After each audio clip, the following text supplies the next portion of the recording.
Good afternoon. And thank you for your silence and helping us to begin our blessing today in a moment of prayer. So thank you for that. My name is Ann Helmke, and I serve on the core team of the San Antonio Peace Center.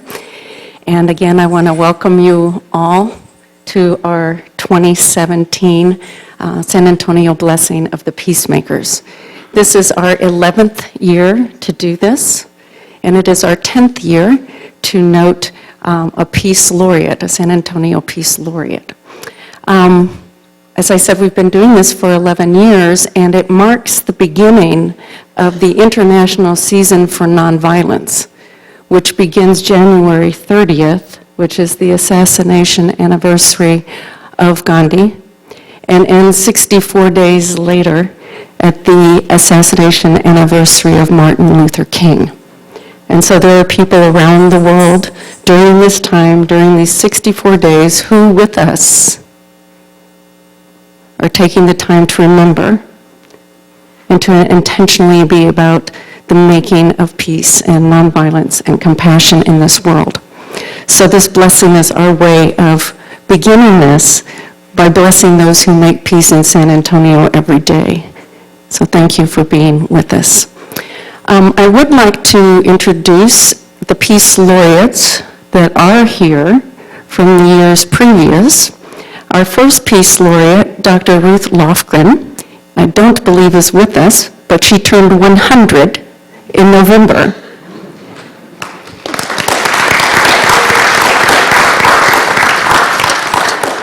So you can tell that peacemaking is good for the health. One of the things that we look at when discerning the Peace Laureate is someone who's been in it for the long haul, right? It wasn't just some things they did, but somebody at decade after decade after decade. And it would be interesting to ask Ruth how many of her 10 decades, right, that she's been committed to nonviolence and peacemaking. And I don't know that answer, but it would be interesting to find out. I would guess at least 8 of those decades. The next year, 2009, was the Reverend Dr. Claude Black. In fact, Claude died shortly before he was actually given the award. So we remember his work for peace in San Antonio when there were, for the civil rights, and when there were riots, he helped to keep the peace and longevity there. I know that Jane and Woody Tuck are here, so I want to invite you to stand. They were our Peace Laureates in 2010.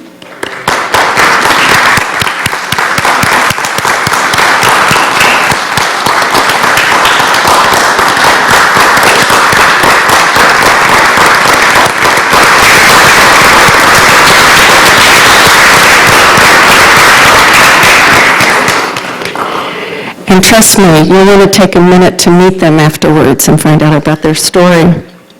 Patty and Rod Radel, I don't believe I saw them here.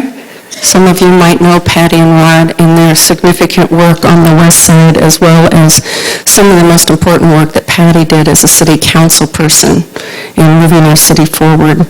Imam Omar Shakir, I don't believe I saw him, so I don't think he's here, does some wonderful and continual interfaith work. That's another qualifier for our Peace Laureates. It's not just long-term, but that they've been investing that peacemaking in San Antonio for a long time as well. The Sisters of Charity of the Incarnate Word, do we have any of them among us? Of course, we have Sister Martha Ann Cook.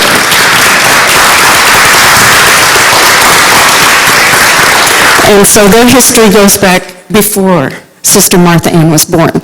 So there's some longevity, and it's all over the world, and really, they do a lot of work here in San Antonio. Rabbi Sam and Lynn Stahl, I know they're here because I walked in with them. There they are.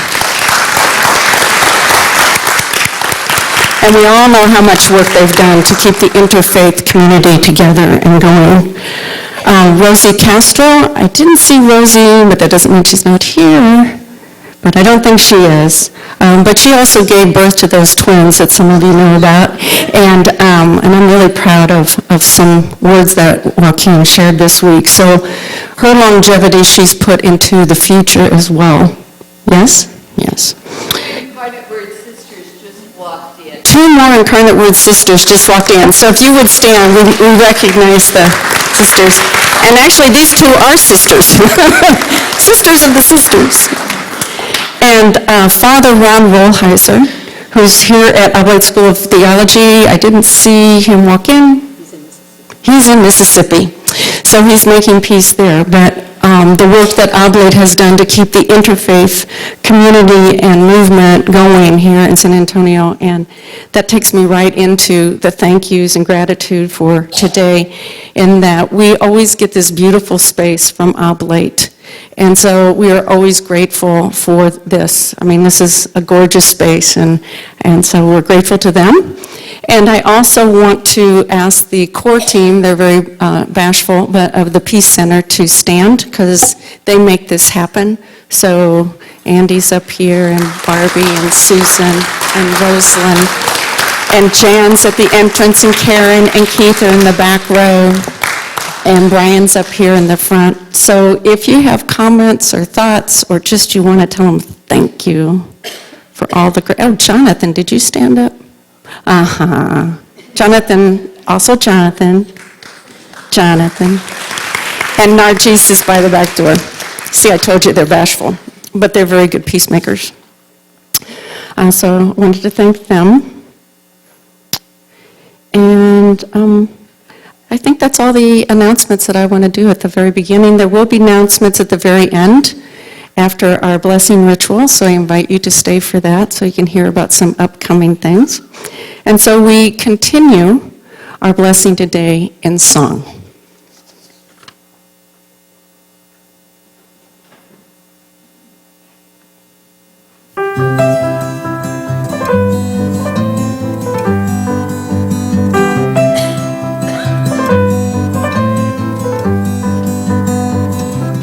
We grew up in golden light, every chance to get it right. What did we do with it? It's gone. What I had back then is gone. Can't get it back again. Raised by kids who gave us names, these grown-up children we became, who spread the gossip and the shame. We waited,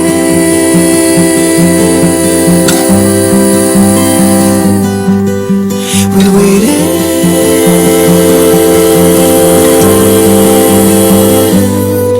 for love,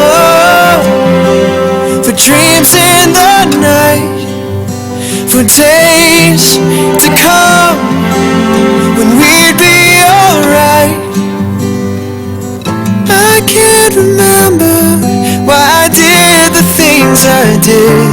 I was just a kid.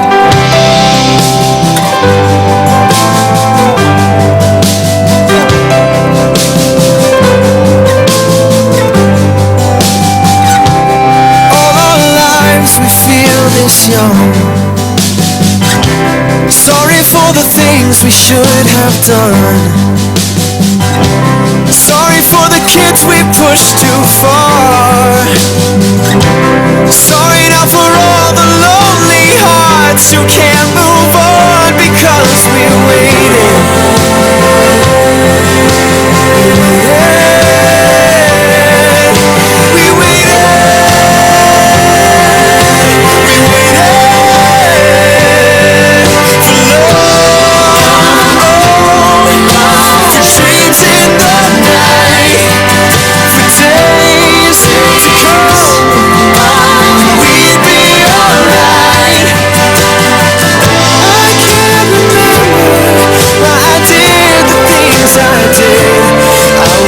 Just a kid.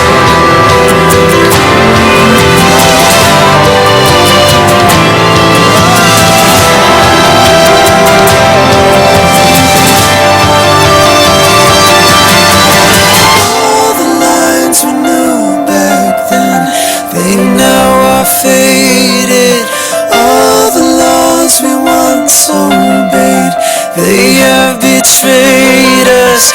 People that I used to hate, I hardly remember. Forgive the children we once were. All the lights we knew back then, we now are faded. All the laws we once obeyed, they have betrayed us. People that I used to hate, I only remember. Forgive the children we once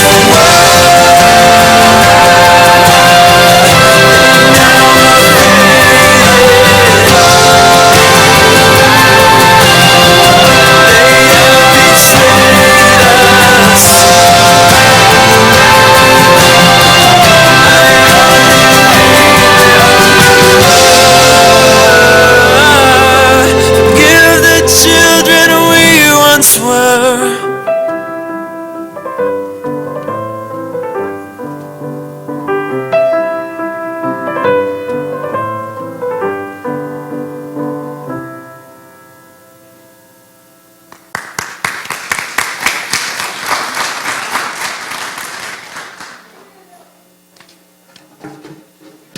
Good afternoon. So not only are we in this holy space, each one of us carries the holy within each of us. And you know the blessing where you put your hands together in the prayer position and we bow to the divine in each other. I'm asking if you would please put your hands in the prayer position and turn to the people on either side of you to bow and honor the divine in each one of us. Namaste. The greeting is namaste.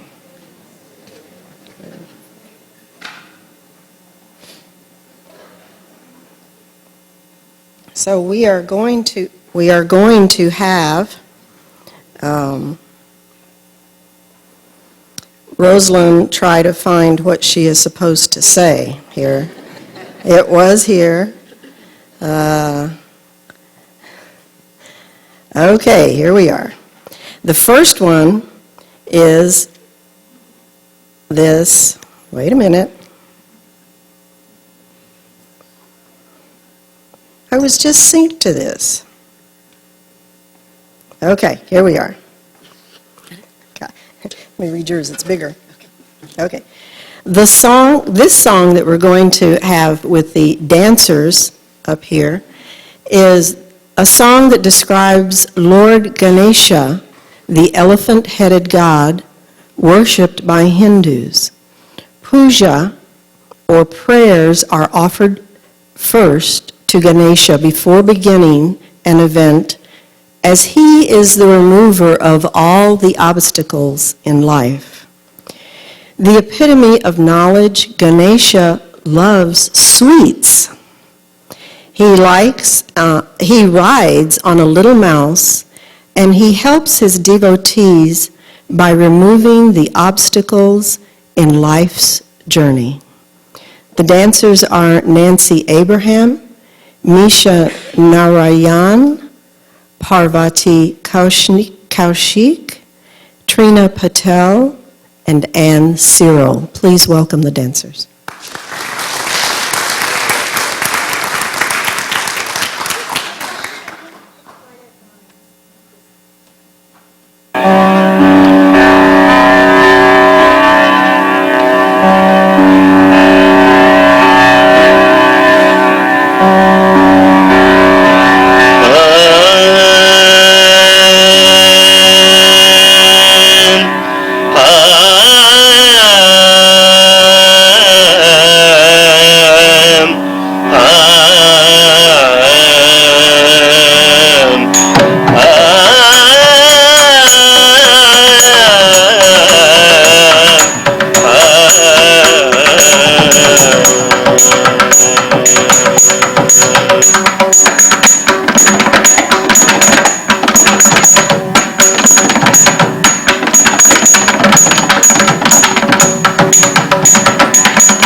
தாம் தாம் தாம் கிட தகதத்தோடங்கத்த குத்தாம் theme theme theme theme கிட தகதத்தோடங்கத்தி குத்தை தாம் தாம் தாம் தாம் கிட தகதத்தோடங்கத்த குத்தாம் தீம் தீம் தீம் தீம் கிட தகதத்தோடங்கத்தி குத்தை தாம் தாம் தாம் தாம் கிட தகதத்தோடங்கத்த குத்தாம் தீம் தீம் தீம் தீம் கிட தகதத்தோடங்கத்தி குத்தை தாம் தாம் தாம் தாம் கிட தகதத்தோடங்கத்த குத்தாம் தீம் தீம் தீம் தீம் கிட தகதத்தோடங்கத்தி குத்தை தாம் தாம் தாம் தாம் கிட தகதத்தோடங்கத்த குத்தாம் தீம் தீம் தீம் தீம் கிட தகதத்தோடங்கத்தி குத்தை தாம் தாம் தாம் தாம் கிட தகதத்தோடங்கத்த குத்தாம் தீம் தீம் தீம் தீம் கிட தகதத்தோடங்கத்தி குத்தை தாம் தாம் தாம் தாம் கிட தகதத்தோடங்கத்த குத்தாம்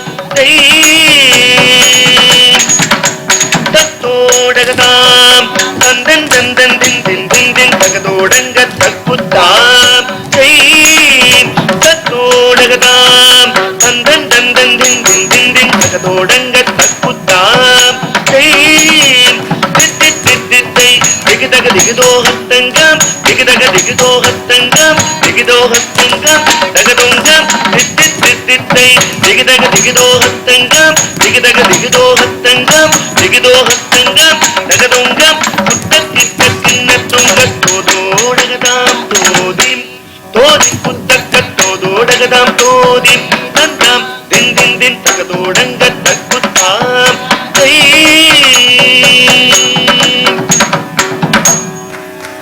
மூஷிக வாகனா மோதக ஹஸ்தா சாமர கர்ணா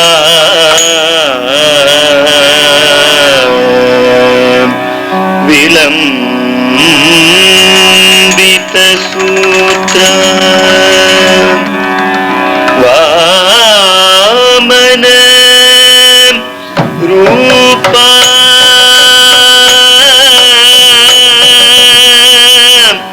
மகேஸ்வர புத்ரா விக்ன விநாயக பாத நமஸ்தே பாத நமஸ்தே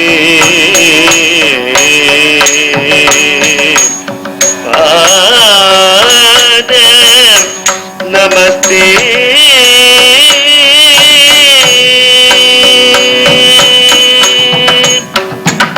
திக்குத்தாம் திக்குத்தாம் திக்குத்தரிதத்தம் திக்கின தங்க தோதோடகதாம் தோதோடகதாம் தோதி மூஷிக வாகன மோதக சாமர கர்ண விலம்பித சூத்ரம் மூஷிக வாகன மோதக சாமர கர்ண விலம்பித சூத்ரம் திக்குத்தாம் திக்குத்தாம் திக்குத்தரிதத்தம் திக்கின தங்க தோதோடகதாம் தோதோடகதாம் தோதி வாமன ரூப மகேஸ்வர புத்ரா விக்ன விநாயக பாத நமஸ்தே வாமன ரூப மகேஸ்வர புத்ரா விக்ன விநாயக பாத நமஸ்தே பாத நமஸ்தே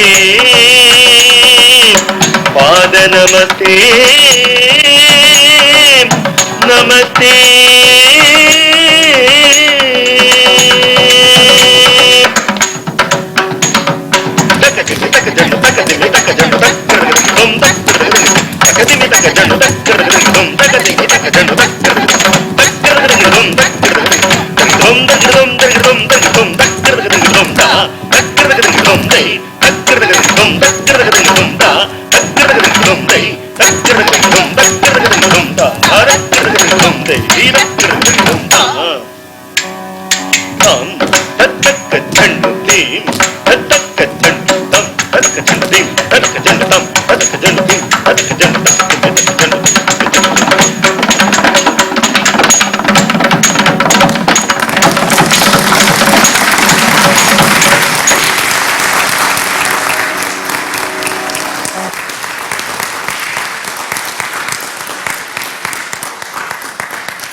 Hello, I'm Andy. I'm one of the volunteers of the Peace Center. I'm going to read Be the Change by Arun Gandhi. And I would like to have any children that are in the audience to come up if they'd like to sit and accompany me while I read it, as well as the dancers if you guys would like to join me in reading Be the Change.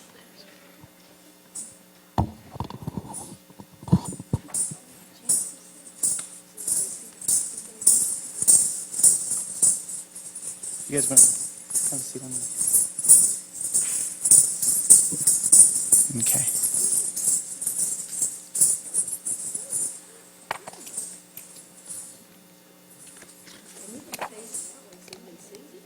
Yeah, I'll show you guys the pages as I so.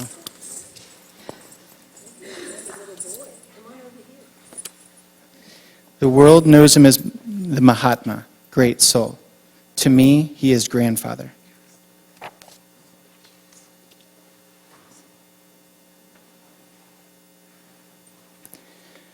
Life at the Sevagram Ashram, grandfather's service village, revolved around the sun. Before daybreak, we left our beds. All 350 followers gathered for the morning prayer meeting. Peace descended on us like the rays of the sun. All religions were welcome.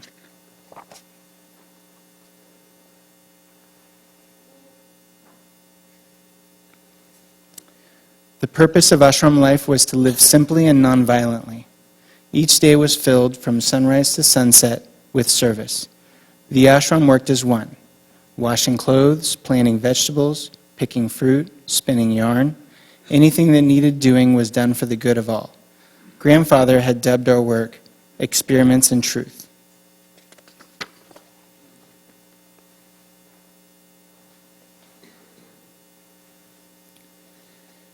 There were 11 vows of ashram living. The one I found the hardest was the vow not to waste.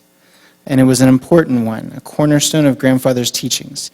I wasn't sure how not wasting food or other items made life nonviolent, but I did my best to follow the path put before me. Bapuji said I would understand in time, but I had already lived at Sevagram for more than a year.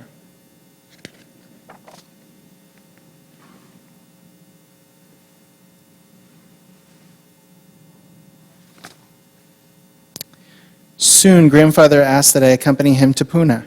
I was happy to get the break from ashram life, from waking early and working hard. But at the Nature Cure Clinic, our routine was much the same vows, the same self-discipline. When grandfather talked, thousands came, overflowing the gardens. People young and old spilled into the streets.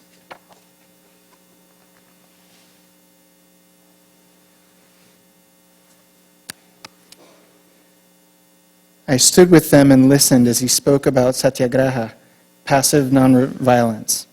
When nonviolence is accepted as the law of life, it must pervade the whole being and not be applied to isolated acts, Bapuji said. How was I to understand that? It hurt my head to even think about. Yet when grandfather spoke, something in me stilled, even if afterward my thoughts grew cloudy.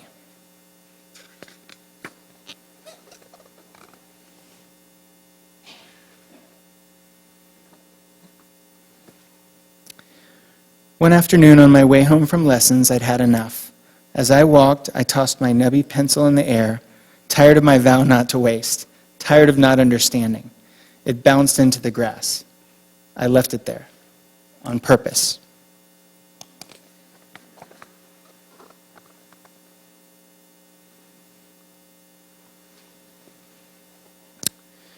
That evening, I asked Bapuji for a new pencil. This morning, you had what appeared to be a perfectly good pencil, grandfather said. It was too small. I threw it away, I argued. I didn't share what I was really thinking. I was a Gandhi. Didn't I deserve a new pencil? It was not too small this morning, grandfather smiled his toothless grin. And what of your vow? The one not to waste? I stared at my sandaled feet. A vow is a promise to yourself before it is one to others. Why is a nubby pencil so important? I asked. It is not the pencil, but you that is important, Bapuji patted my shoulder. Bapuji was talking in riddles. Why wasn't there a simple explanation? He walked me to the door. You will have to go and look for it. Would I really have to search for a nub of a pencil? But it's after dusk. Good thinking, Arun. You will need a torch. He handed me a flashlight and pointed me towards the night.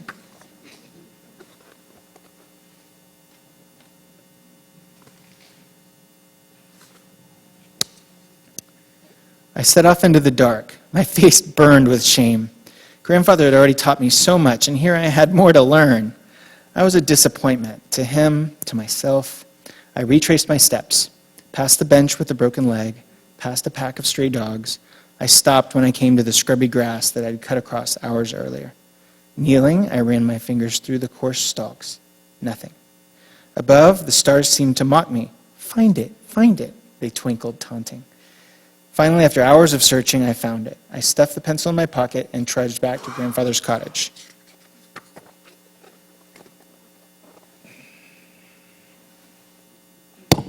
Sorry. Did you recover the pencil? Bapuji asked when I returned.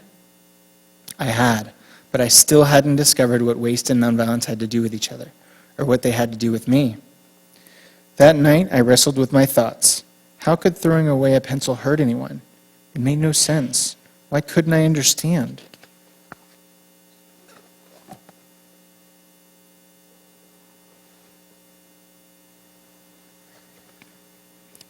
We returned to Sivagram. There, Grandfather set out to teach me the deeper meaning of the rule not to waste, just as monsoon season had come. The skies erupted. For days on end, the rains beat the dry, cracked ground. The earth became messy and muddy as I struggled with how waste and violence were connected.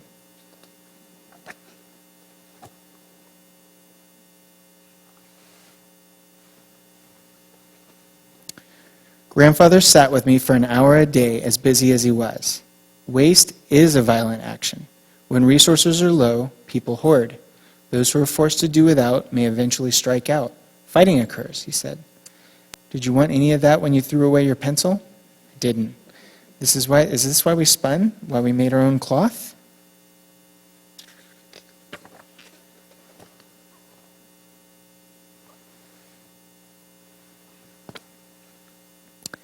Grandfather suggested I make a tree of violence, with violence as the trunk, and physical violence and passive violence, the kind that looks like it hurts no one, as the branches. Before you act, think how it would affect others, he said. Who would it hurt? You? Someone else? The earth? Does hurting the earth hurt us? Together we created a tree and pasted it on the wall. Each day I added my thoughts and actions to it.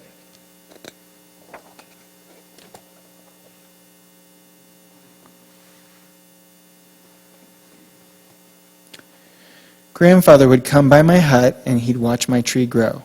When I wasn't sure where to place something, he helped me decide if the thought or action was passive violence or physical violence.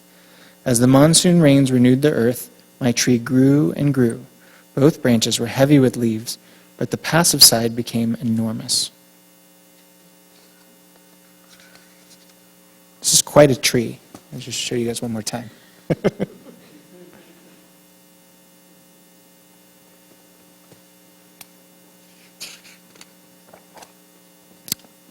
Here's the next page.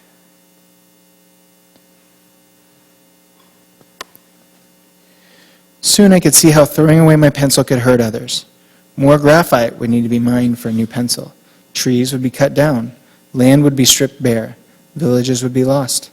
Were my wants, like the one for a new pencil, more important than the needs of others? I saw how kicking and shoving led to rioting. I saw how violence led to more violence, how wars led to more wars.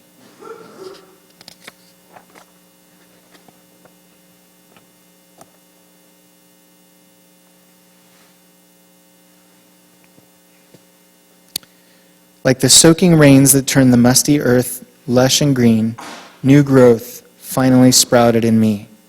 I was responsible for my every thought and action, yes, but I was also responsible for the thoughts and actions of the world. To change the world, I needed to change myself.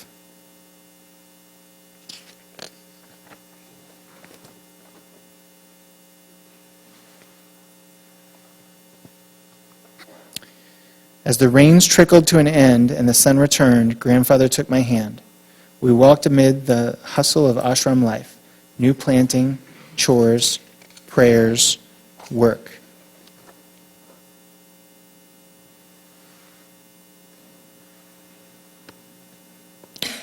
Grandfather had a saying.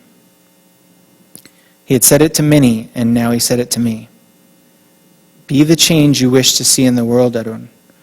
And with grandfather as an example of being the change for himself and others, I would.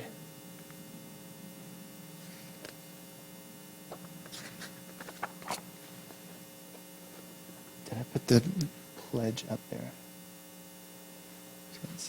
Is that the last one? Or is there one more?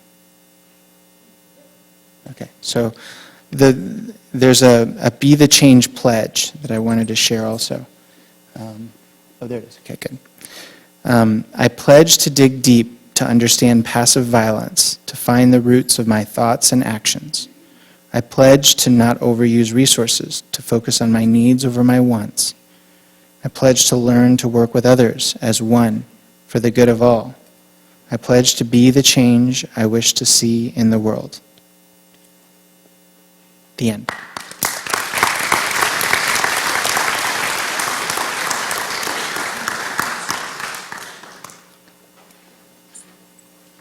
Okay, we'd like the children to stay seated. You can stay right there. And for the adults, remember we did that namaste to each other. We have another pledge from the Declaration of Independence. So I'm going to ask if the adults would like to, if you're comfortable standing, you can stand. And using that prayer position with your hands, focusing on, first of all, the pledge. Let's read the pledge together. We mutually pledge to each other our lives, our fortunes, and our sacred honor. It's from our Declaration of Independence. And now, if you would all turn toward the children who are sitting up here so that they can be the recipients of our pledge to them as we read again the pledge from the Declaration of Independence. We mutually pledge to each other our lives, our fortunes, and our sacred honor. Please be seated, and the children can return. Thank you.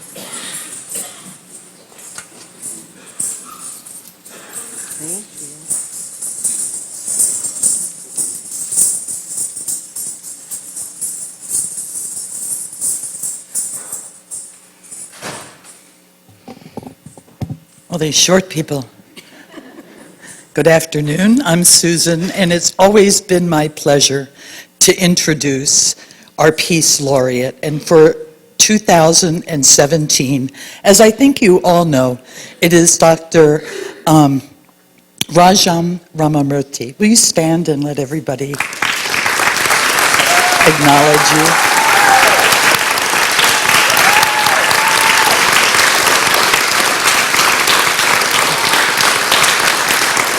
Now, we're going to let her speak for herself, but I'm going to tell you all the glorified bits so she can be humble and not read her resume to you. And if I did it justice, it would be a mini-series. And I'd have to say, come back next Sunday and I'll tell you the story of medical school, but I don't have that much time. It's not the series that's going on Queen Victoria that I'll be watching tonight, and that is perhaps a very bad example. Because Dr. Ramamurthy was born in the southern part of India during the Raj, when the British controlled India. And very interestingly to me, Rosalind, it sounds very much like your upbringing. Rajam went to a convent school with French nuns who taught her in English. From there, she came from a family that were traditionally farmers, but her father was an engineer, and her mother, breaking with an unbreakable family tradition, didn't get married at the age of 14 or 15, but did go forward with her education. And they had hopes and ambitions and dreams for their daughter, and she went to medical school in Bangalore. And this is where we're skipping the mini-series part, and ended up married and in Chicago, and a neonatal physician. And for lay people like me, that means taking care of newborn babies. And for 41 years, she did this. I think what impressed me learning about Rajam's life was that she knew that babies weren't just flesh and blood and bone, that they were spirit as well as flesh, that they were of their families, of their communities, and of the world, and all of that, every single bit of it was equally important. So she nourished the whole child, the whole family, the whole community, the whole world, and healed their brokenness. She retired in 2014, and meanwhile raised a family of her own with her husband, an anesthesiologist, and has 2 wonderful grown-up children. But that's not the end of the story of the healer and the physician, because there is the dancer. In 1981, when her daughter was in elementary school, she looked around San Antonio for Indian dance, and there wasn't any, so she started the Arati Dance Company, along with some others.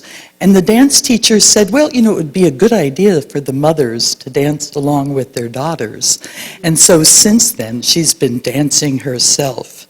And these beautiful dancers are the product of her emphasis on not just the body, although that's important, it's a very physical activity, but the spirit and the community that goes along with it. But it doesn't stop there either, because Rajam is one of the guiding lights behind the Interreligious Council of San Antonio. And it impressed me very much when I went to the Archie Nations memorial lecture, when you said that being part of the Interreligious Council taught you more about your faith, that in addition to learning about other faiths, you deepened your own faith in learning about others. And I think that's an important lesson for us to learn.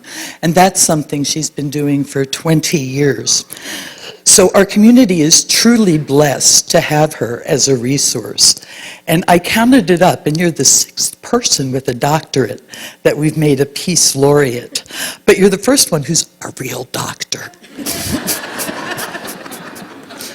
Sorry, Sister Martha Ann. Sorry, Rabbi Stahl. But that's the way it is. I think you have an idea of why she's her Peace Laureate. So instead of listening to me, I'm going to turn the podium over to you, and I'd like to hear your words of wisdom to this distinguished group. Thank you.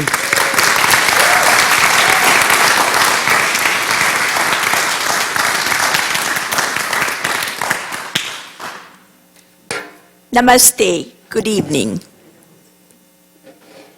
What an incredible honor to be in the company of my inspiring predecessors. Let me begin by saying thank you to the Peace Center, Peace Initiative, Reverend Ann Helmke, the committee that puts together the Peace Laureate program. Thank you for this great honor.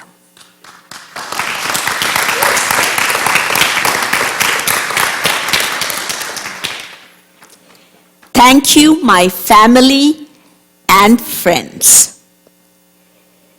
Your love and caring in times of incredible stress and joy is what nurtures me. You truly are the wind beneath my wings. To you. What is it about this city, San Antonio, which has nurtured an individual, maybe a group of people, to even come up with this idea of a Peace Laureate? I believe this is the first or the only city that has a Peace Laureate. It must provide an environment, or it has created an environment that is conducive to such fertile imagination. And that brings me directly into what I was charged to speak today, my dialogue with you. Handing on peace to the next generation, our children. I pondered a lot about this topic. I read some, my chat group, some of whom are here, they were giving me some ideas. So what I will share with you today is a collage of ideas, not to be misunderstood as coming from someone who is an expert, because my expertise in this area is just having been a child once, long time ago. I looked up the meaning of this word we use so often and so flippantly. Peace. Peace. There are innumerable definitions of the word peace, and I put them in two piles. One, the absence of something that allows for peace. Freedom from civil strife, for example. State of security that is really brought about by law and order and policing and so on. There could be peace there. Freedom from outside harassment. Freedom from war. Mutual agreement between parties. So these are all external things that bring about peace, and very important. On the other side, peace is an adjective. It is a state of being, a mental and spiritual condition of tranquility. Inner peace. These two are not mutually exclusive. The word peace is really not understood by young children.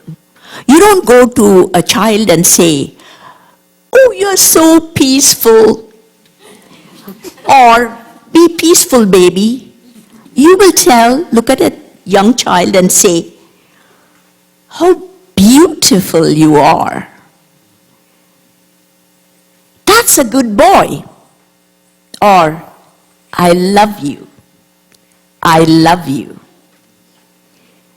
Mijo, curiosito, pyara beta, chalakuti, mudumari."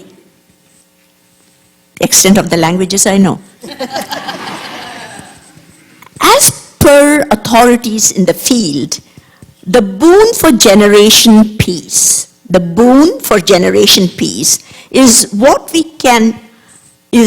that we can do much to ensure that loving responsiveness, empathy, joy, and delight feel neurologically familiar to our children.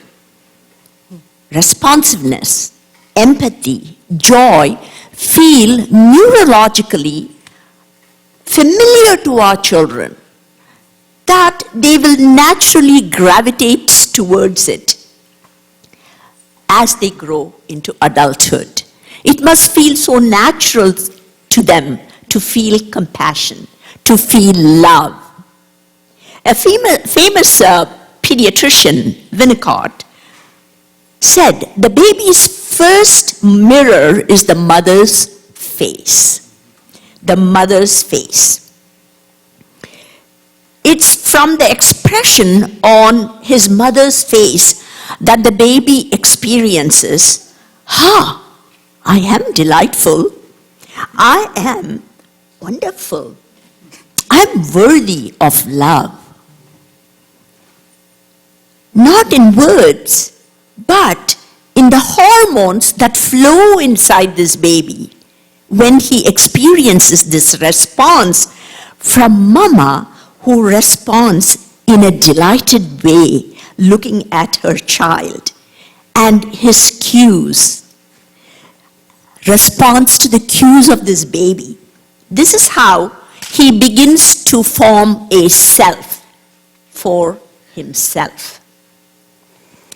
Over time, this association between parents and the caregivers and the pleasure it brings is extended to include a lot more people, which is the basis for civilized behavior.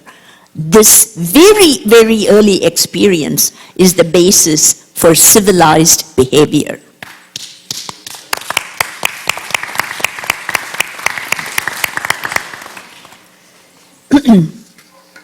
Along with attending stressful states of hunger, they cry, they are wet, sleep, etc. It is extremely important when you have a young one that you respond to their moments of joy as well. When the child is cooing, laughing, smiling, you are present. Your presence, your total presence with your child, day in and day out, is so necessary for this child to develop into a person who is going to feel so comfortable in that feeling of nurture and love. This is the best moment for me to really talk to you about a very important aspect of parenting.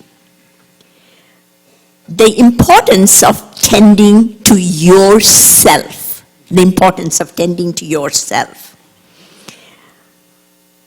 Your own nourishment and ongoing development as a person. Meditation, yoga, dhyana, prayers. These are all examples of daily practices that fosters the health of you and your social brain. It is essential that you are a complete adult around whom your child revolves. For many well-meaning, loving parents in today's society, the child has become the center around whom the parents and the adults are revolving. Moving on, the strongest predictor of school achievement for children is how often you have read to them in their preschool years and shared stories with them, and not how early the child could read. How early the child could read. So reading to them really is associated with later achievement in school and in life. When a child lives with regulation, consistency, and stability, the child is nurtured and his brain is wired to regulate, be consistent, and stable. This is the foundation for peace in the home and in the world, and for achievement in life. So, regulation, consistency, and stability. We have become so concerned about subjecting our children to boredom. We worry about that so much that we pack their life into many, many, many things. Exciting new adventures. We try to find more books, more playthings for them, more activities, tennis, swimming, kumon, piano, dance, everything. Ironically, it is sameness, a routine, establishing a steady rhythm, internalized by the child and embodied, which maps the brain of the child, that frees him or her and allows them to imagine and to create. It's so important, and I feel this every time when a parent tells me, oh, the child couldn't come because they had this activity. I feel very much for these children. I think it's something that we parents should pay attention to give them that moment of peace, time, so their imagination can fly. The child primarily learns through imitation, taking our clues about everything that we do, the child is picking up on and becoming our mirrors. So pause for a second and think, are you worthy of that complete, unquestioned trust that your child and other children are putting on you? If you can answer that question, yes, then you have really solved 95% of all kinds of behavior issues and discipline issues. Our children cannot become who we want them to be or who we tell them to be. They can become who we strive to be. Note that I didn't say they can become only who we are. No one has yet fully realized the wealth of sympathy, kindness, and generosity hidden in the souls of a child. The effort of every true education should be to unlock that treasure. Every child is born with this treasure, and it is our responsibility that true education should strive to unlock this treasure in every child. The more we can demonstrate optimism about life and be unwavering champions for our adolescents in the face of their inner turmoil. Every adolescent goes through a lot of turmoil. The better we serve them, and our broader intention of creating a generation that will be peaceful. The teen is driven by big questions. Who am I? Is life worth living? Is there a meaningful future for me? Every teen asks this question. And one of the biggest challenges to us is staying closely connected with them. And if you hear, you will hear echoes of your own adolescence. One of the supreme tests is parenting adolescents lies in their need for adults around them to be steady, strong, sure in who they are and what they stand for, and for their actions to line up with what their words are. A treacherous mistake for raising generation of peace is to just drop the child when they become teenagers as unmanageable and leave them to their own devices. Every time a child throws up a tantrum is when they are really wanting you to be there. There is a parable in which three villagers, I read it and I just loved it. I have to share it with you. I know I'm taking some more time. So in this village, there were these three villagers who were walking along a river that runs through the village. And they were really flabbergasted by seeing a child being carried by the current. And then there were two more, and then there were many more children coming. One of them jumped into the river, and he could save one or two of the children. And the other one ran to get more help. And the third one ran away. And the two were really thinking, how horrible of her. Why did she run away? No sympathy for these children? No. She ran. She really was neither insensitive nor apathetic. She ran to the head of the river to see what she can do to prevent these children from falling into the river in the first place. So think about what we can do to prevent things from happening. FDR said, and I quote, "We can't build the future for our youth. We can't build the future for our youth, but we can build youth for our future." We can build youth for our future. Martin Luther King warned, "Our scientific power has outrun our spiritual power. We have guided missiles and misguided men and women."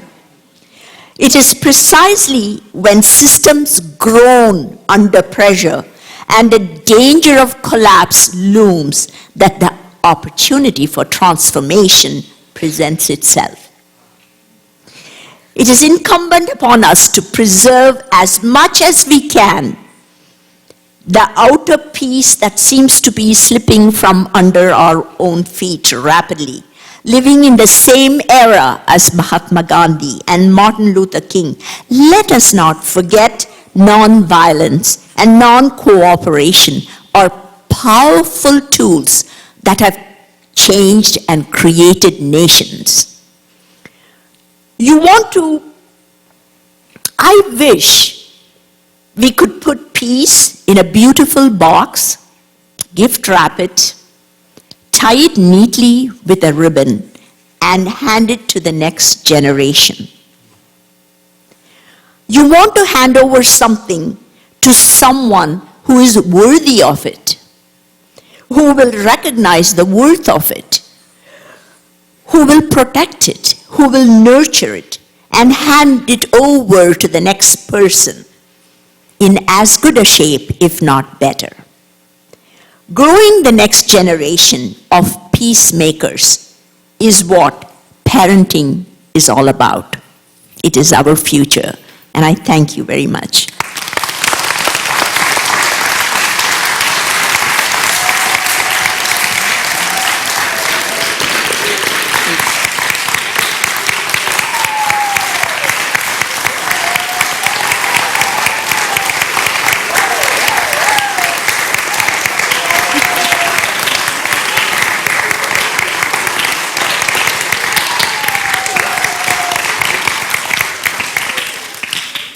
Please be seated.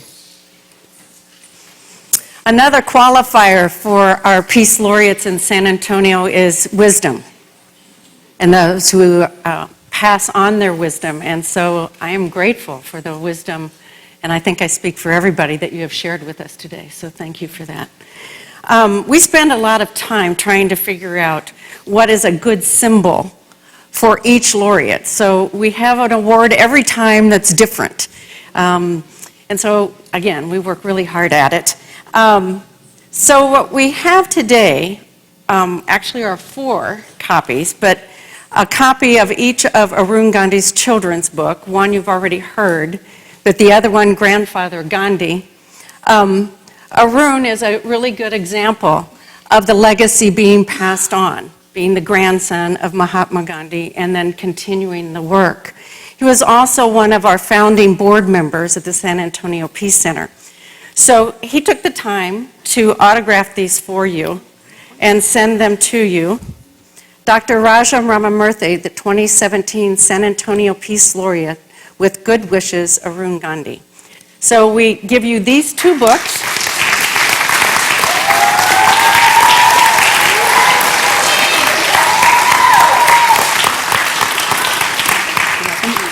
To continue to read, as you have told us.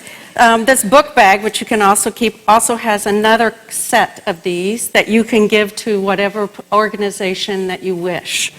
So you can pass that on as well. Thank you.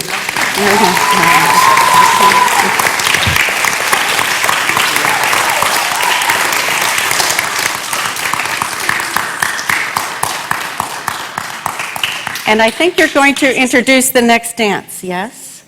We have another dance. Okay. Priya will introduce the next dance. She is one of the teachers for the school. Namaste. Pushpanjali, or the offering of flowers. This dance, done in Bharatanatyam style, or classical Indian dance, uses music syllables and is precise in thala, or the beat. This dance is done by students who recently earned their ankle bells at their Salange Puja. The dancers are Priya Pampakal, Arati Benoy, Shanti Kapoor, and Alina Nalian. Thank you.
Thank you. Beautiful, right?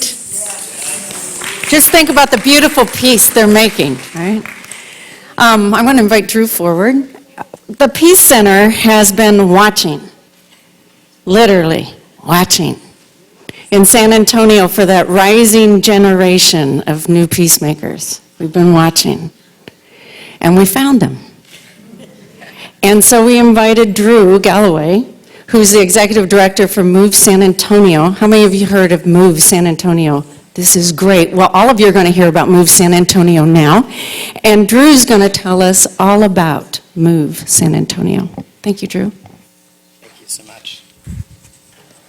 Thank you so much for having me here today. Good afternoon. Thank you, Reverend Ann Helmke and the Peace Center for your kind invitation for me to speak today and your generous introduction. It's a pleasure to be here with you all, celebrating the next generation of peacemakers right here in San Antonio.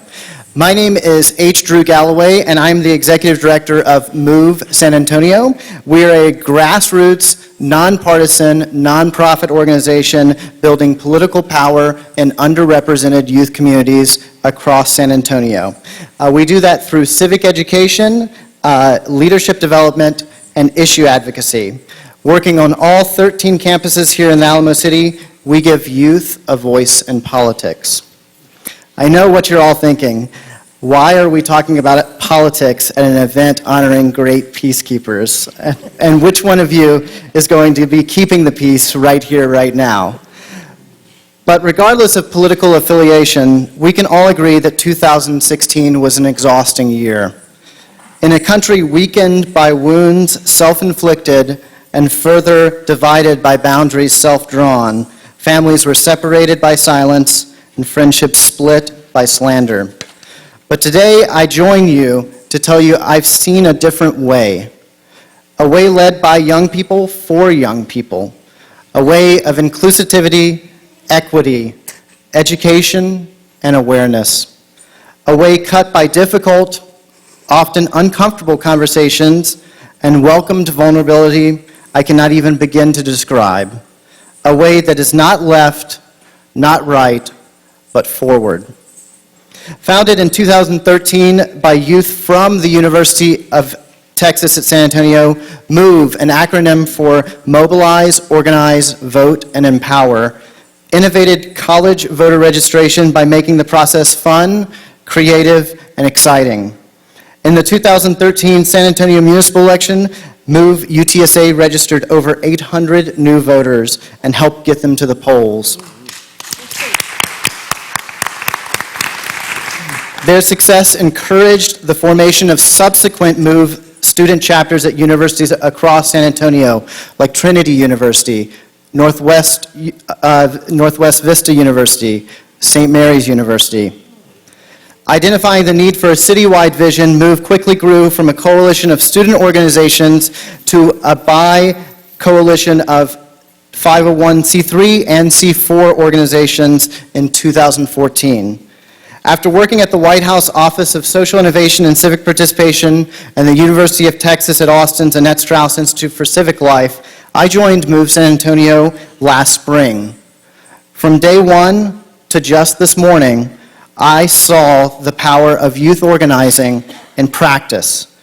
From Move fellows like Nigerian-born Babatunde Adelade, dedicating 25 hours per week since August 6, 2016, registering thousands of young people to vote and teaching them why their voice is important, to Move interns like Trinity University student Kiara Pride, who's here with us today, interns who canvass their colleges to tell millennials that our vote matters, and to Move volunteers like the 25 people gathered right now at the Esperanza Center for Peace and Justice for the first meeting of our Youth Action and Service Squad, a youth-led, volunteer-based, rapid response team supporting vulnerable communities and taking action against injustices right here in our city.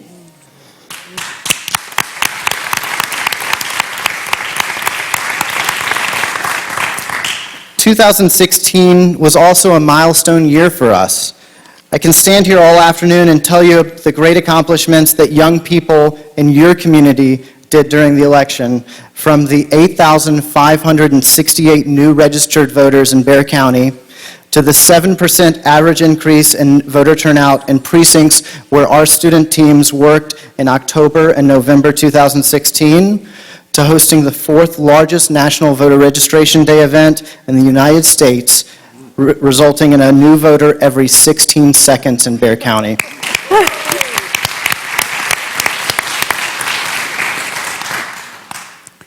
But what I'm most proud of is that we did one thing really special last year. We listened. Rather than talking to students about issues they should care about, we asked them questions. Instead of giving them flyers, we gave them surveys. We didn't tell them it was their civic duty to vote. We asked them what they could do to make their community better, and related that innate instinct to do good to why their voice and their vote is more important than ever. We listened. We just listened. And we're still listening. A few weeks ago, our organizers told us of the unrest, the anxiety, and the worry on college campuses across San Antonio about the executive orders on immigration. We listened, and then we acted. In less than 14 hours, we organized 325 people for the San Antonio Student Speak Out rally at Main Plaza to support persons of all faith and immigration status here in our city.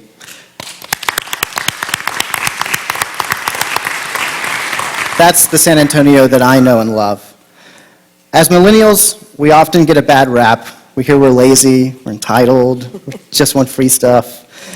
I'm here to tell you that's just not true. We're strong, we're principled, and we're engaged. We're passionate. We're purpose-driven. We, too, are peacemakers. Please stand with us. We need your support more than ever. In a world of great uncertainty, together we can make a difference. And if I have anything to do about it, my generation will keep listening, will keep speaking out, and will keep acting for the common good. Thank you.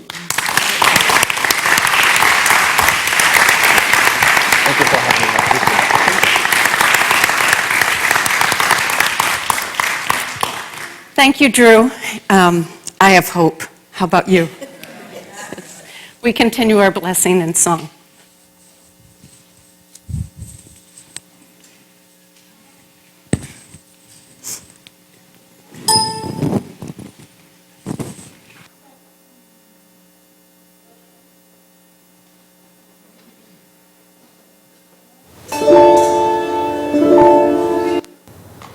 For each child that's born, a morning star rises and sings to the universe who we are.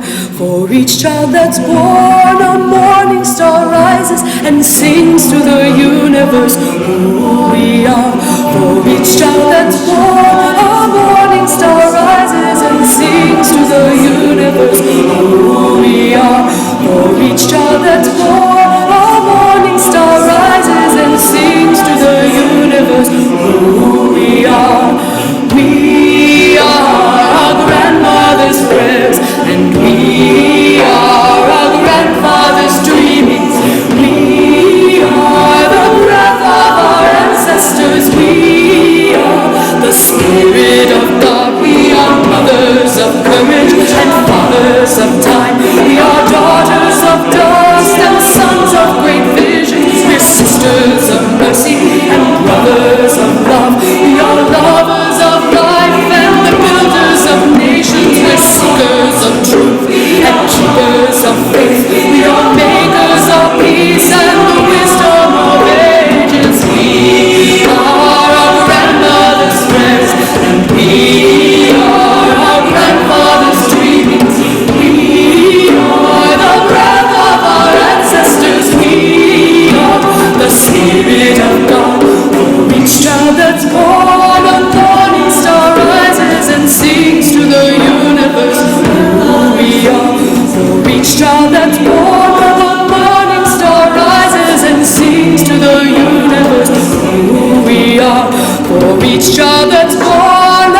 So you had on your chairs when we entered here this card, and we've heard a lot about handing on peace to future generations, handing on wisdom to our children, and learning from our children.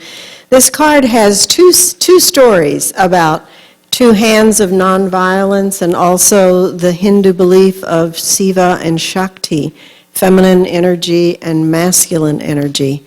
But what we're going to do now is a bit of a ritual.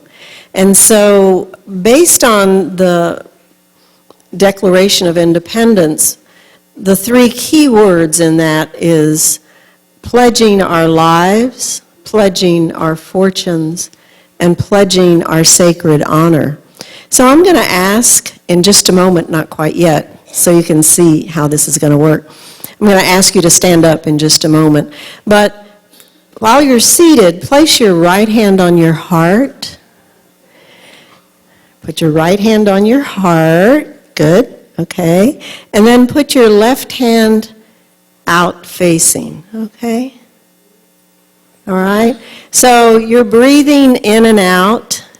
Everybody has their right hand on their heart and their left hand out facing. And to think of those words of pledging our lives, our fortunes, and our sacred honor.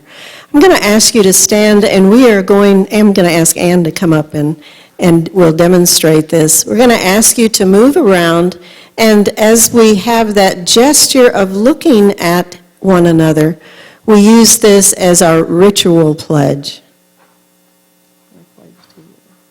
Life, honor, fortune. Okay? So please stand and go around for as many people as you want, using this right hand on your heart, left hand facing the other person.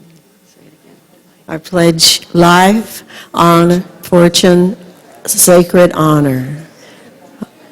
I pledge our life, fortune, and our sacred honor.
announcements.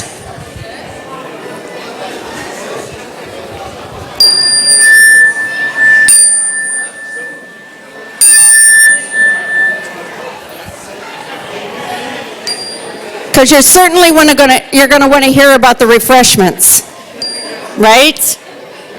Right.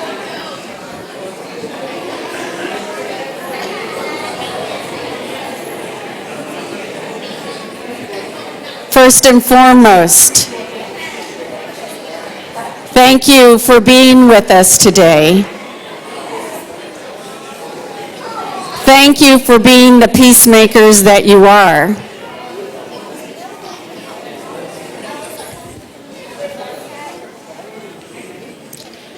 In case you didn't understand or recognize, Nowcast San Antonio videoed this entire time together. And so if you want to watch it again, or you want to tell all those other folks in Move San Antonio about it, they too can watch it at Nowcast San Antonio. All you got to do is Google that, and it's going to be there. They need our support. They totally support the work that we've been doing in the community, and so we encourage you to support them in their efforts as well. Also, I'm reminded that in the center garden out here, you will find a peace pole. We planted peace here a year ago. That was the symbol for our 2016 Peace Laureate. And I encourage you, once you get your refreshments, to go out there and take a look at it. There are plaques on there for all of the San Antonio Peace Laureates. So I invite you there to see that as well. Some announcements of things coming up. On this card that you received on your chair, in the very bottom on the side with the little hands on it, is the San Antonio Peace Center website. I invite you to go there because you know we are great harvesters of what's happening in the city, and most of it isn't what we do. We do a lot, but it's a cooperative effort and a collaborative effort, and you'll find a calendar there. So just like tomorrow, there's an event at UT Health Science, right? Tomorrow. I'm reading far, far away here, and I'm going to move down. I can't read that far. It's on the science of practice and mindfulness, and that information is on the website. On Tuesday, there's the race card project at Trinity University. On Wednesday, the Human Library is at the University of Incarnate Word. And the list goes on and on and on. And so if you go to our website, you will see and find all these amazing things that are happening in our city, most of which are free and open to the public. So I encourage you to go there. But I want to note the next major event that we're working on in this very space comes March 2nd and March 3rd. On March 2nd in the evening, our guest speaker, Dr. Maria, and I'm not going to do her last name very well, Suraz, is going to be speaking on the paradox of loving life while caregiving. And that's free and open to the public, and that's in this space, 7 to 9 p.m., March 2nd. It's on the website. On March 3rd, the very next day, she is leading an entire day-long workshop on resilience under stress. And so part of our busy culture that Rajam also talked about is that stress, that's not just our children, it's us, we've handed that on to them. And so learning that resilience, but also as a community at large. How under our stress of our times, how do we remain a community that is also resilient? So that's on March 3rd, also in this place. Again, I want to thank you for coming. Rajam ordered Indian pastries for 200, and they're out in the hallway. That's what's next. Right. So I want to thank you all for coming. We'll have it again next year, hopefully the last Sunday of January. Thank you.